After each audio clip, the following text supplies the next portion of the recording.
દાખલો નંબર 8 7/50 તો 8 કેટલા? અહીંયા 7/50માં 7 × 7 એટલે 49, એમાં આપણે 1 ઉમેરશું એટલે 50 થશે. આ જ પેટર્ન મુજબ 8 તો 8ને આપણે 8 વડે ગુણીએ તો 8 × 8 = 64, 64માં 1 પ્લસ કરીએ તો આપણો જવાબ આવશે 65. દાખલો નંબર 2 9 7/56 તો 8 કેટલા?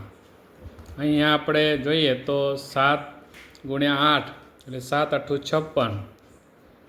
તે જ રીતે આપણે 8 8 × 9 = 72 એટલે 7 × 8 = 8 × 9 = 72 એટલે અહીંયા આવશે 8/72.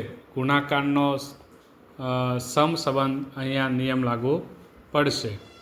ત્યારબાદ દાખલો નંબર 10 5/10 7/14 તો 25 કેટલા?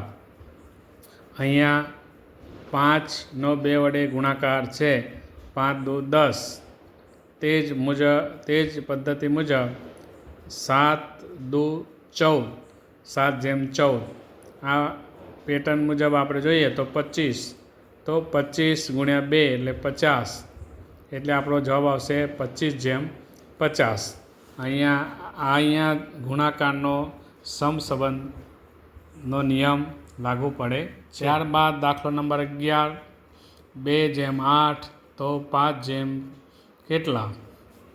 2/8માં 2ને 4 વડે ગુણીએ તો 8 આવે.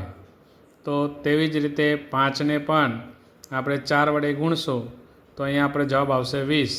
તેથી અહીંયા આપણે આવશે 5/20 એટલે 20 આ જવાબ આપણો આવશે. દાખલો નંબર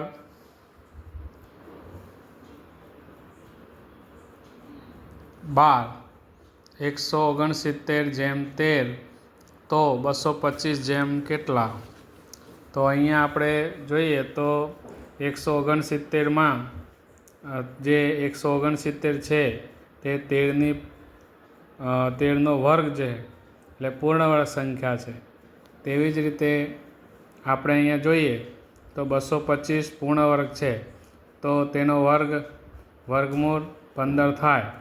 તો આપણે 15નો વર્ગ એટલે 225, તેથી આપણો જવાબ આવશે 225/15.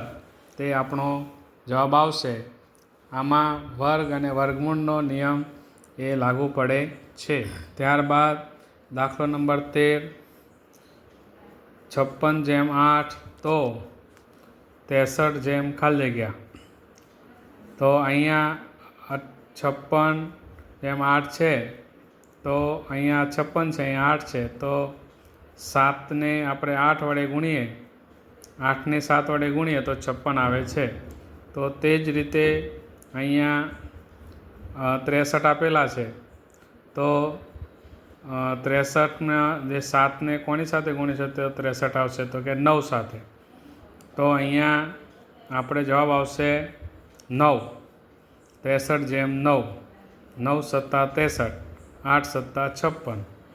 તો અહીંયા પણ આપણે ગુણાકારનો સમસંબંધ જે છે તે નિયમ આપેલ છે. ત્યારબાદ દાખલો નંબર 14 64/8 તો 289 કેટલા? અહીંયા 64/8 તો 8ને 8 વડે ગુણીએ તો 64 આવે. તો તેવી જ રીતે અહીંયા 289 છે, એટલે અહીંયા આપણે જોઈએ તો 8નો વર્ગ એટલે 64 થાય. તો અહીંયા આપણે 289 છે તે પૂર્ણવર્ગ સંખ્યા છે, તો એનો વર્ગમૂળ જે છે તે 17 થાય. એટલે 17 × 17 કરીએ તો 289 થાય. એટલે આપણો જવાબ આવશે 289/17. બાળમિત્રો, આગળ પણ આપણે વર્ગ અને વર્ગમૂળના દાખલામાં 1 થી 20 સુધી સંખ્યાનો વર્ગ, 1 થી 30 સંખ્યા સુધીનો વર્ગ કંઠસ્થ કરવા માટેની વાત કરેલી. તેથી આપણે જો આપણને યાદ હોય તો જવાબ સીધો આપણે મેળવી શકીએ છીએ. અહીંયા પણ આપણે જોઈએ તો વર્ગ અને વર્ગમૂળનો નિયમ લાગુ પડે છે. તો બાલ મિત્રો, આજે આપણે ભાગ નંબર 35માં દાખલા નંબર 8થી 14નું સોલ્યુશન મેળવ્યું. હવે પછી આપણે ભાગ નંબર 36માં પાછા મળીશું. નમસ્કાર.